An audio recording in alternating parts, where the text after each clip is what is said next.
Hey everyone, this is our lesson on get off of that. This is our lesson on RNA and protein synthesis. And by the end of this lesson, you should be able to explain how DNA and RNA code for proteins and determine traits.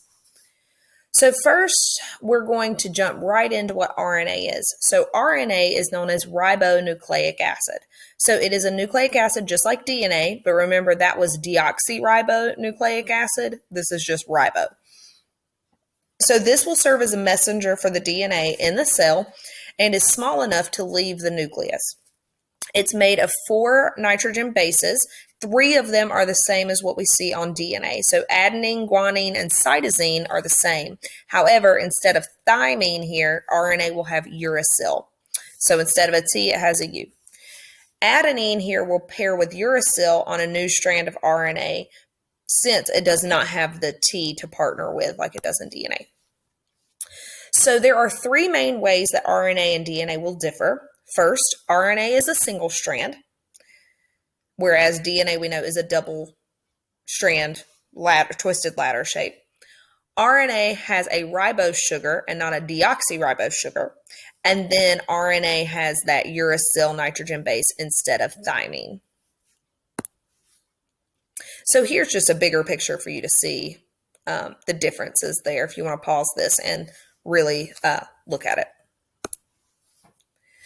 So RNA that is made from DNA, the only difference when you write a complementary strand for RNA is that instead of partnering an A from the DNA sequence with a T, you're now going to partner it with a U. However, if you have the T in your original DNA sequence, you will still partner that with an A because RNA does have A's in it, it just doesn't have T's. So if we look at this strand, we start with an A, which will partner with a U. Then we've got a C with G, C, G. We come up on a T, so that'll be an A. Okay. Then we have another G that partners with a C. 2 A's, both get U's. A, C, U. So the 3 types of RNA that we will look at, the first one is mRNA, and that's anytime we put a letter out front of RNA, it's going to be lowercase.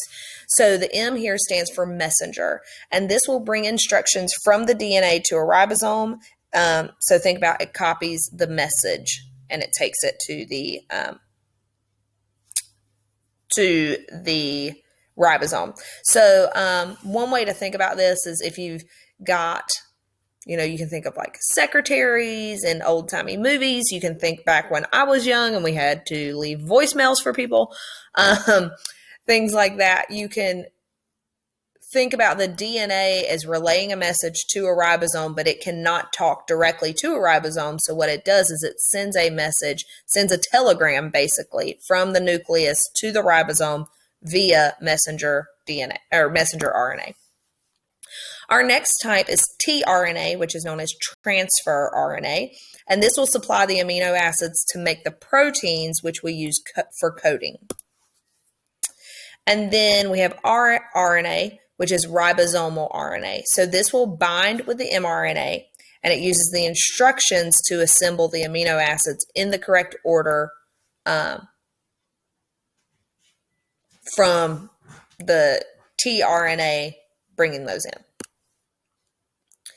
So the relationship that we need to know between DNA, RNA, and proteins. So DNA is transcribed, okay, which think about scribe. The word scribe means to write, okay, is a writer. So it's written out for mRNA as messenger RNA, which is then translated into a protein. So you can think about it this way, like I said, a scribe, will write. Well, if you write in a certain language, other people can't read it. Well, certain parts of your cells cannot read instructions straight from the DNA. So what will happen is it is translated into a sequence that the body or that those parts can understand, the ribosomes can understand to create the proteins that are needed. So DNA provides the message, RNA takes it to the ribosome, and then the ribosome will make the protein.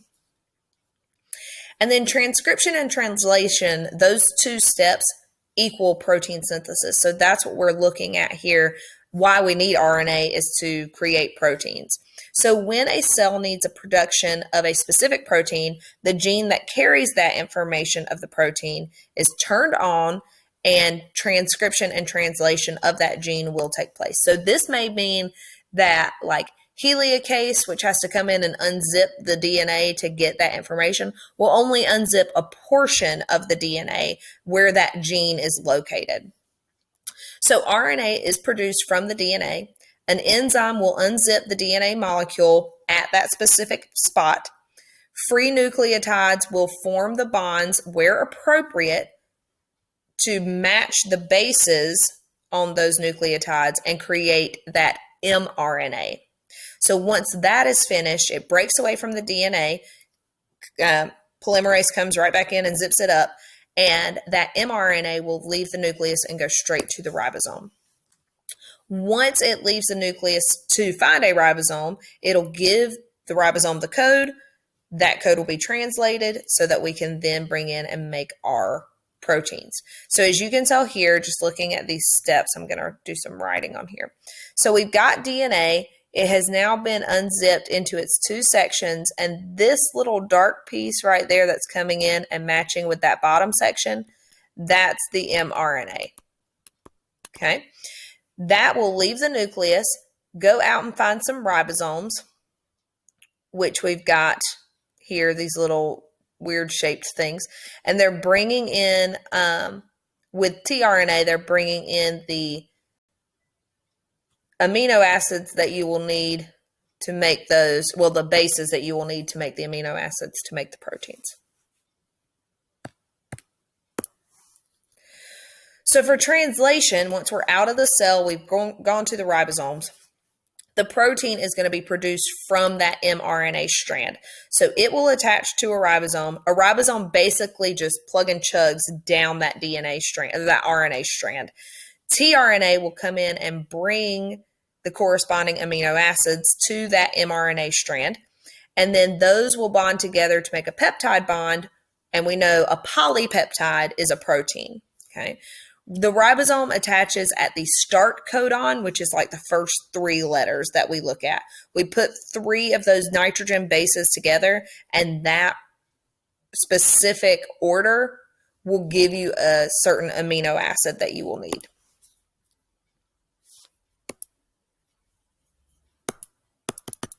Oh, of course, there it goes. Is that it?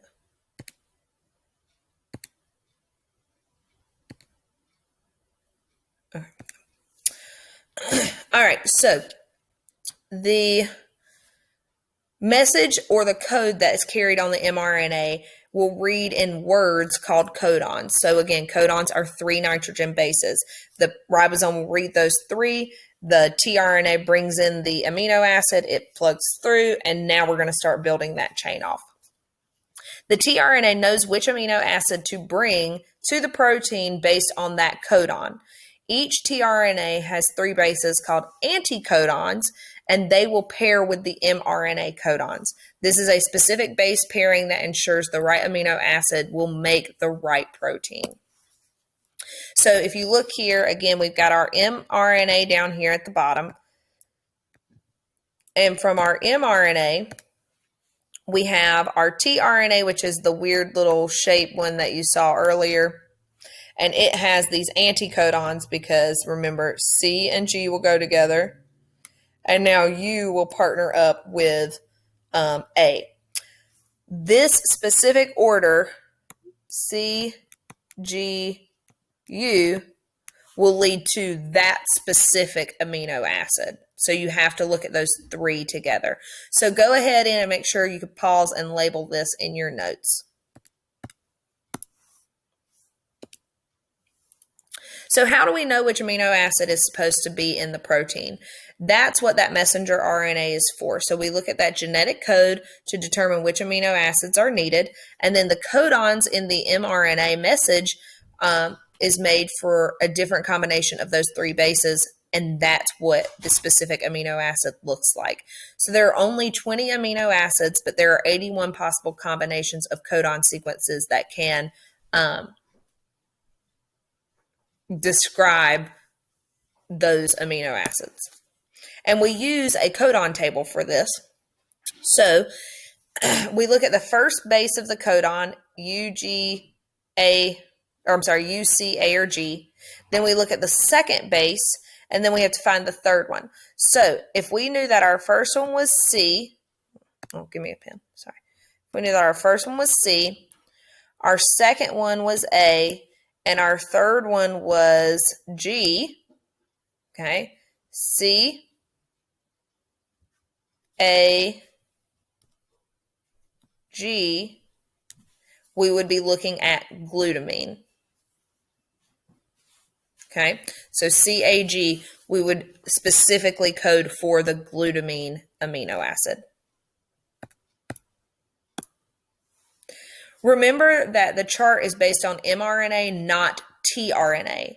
So this is the same chart that, if I pull one from your old textbooks that you've never seen before, you would see that same one here. So I'm going to go ahead and go through these because I know you don't have that chart right in front of you. I think I might have added it to your notes. I can't remember. So we'll just kind of see what we come up with. But AAG will code for lysine. UCA codes for serine. GAG codes for glutamic acid. And CAC codes for histidine. So when we're looking at this practice, we need to code here. So I want you to pause because I want you to try to code these and get all the way through to your amino acid. So go ahead and try to code this one. Just pause your video.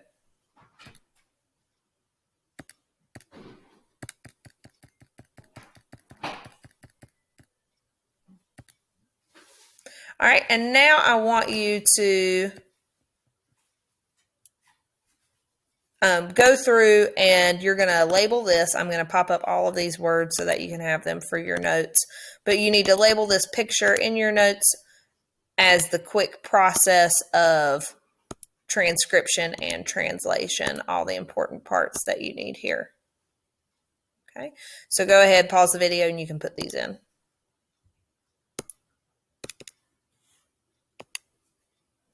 All right, so very quickly, I want to go over this last little bit, make sure you know all of these. So DNA transcription and translation, the process is DNA to mRNA to tRNA to protein. Transcription is DNA becoming mRNA, and then translation is mRNA moving into the cytoplasm from the nucleus, coding with the ribosome to make the protein using tRNA anticodons. All right, guys, so now you should be able to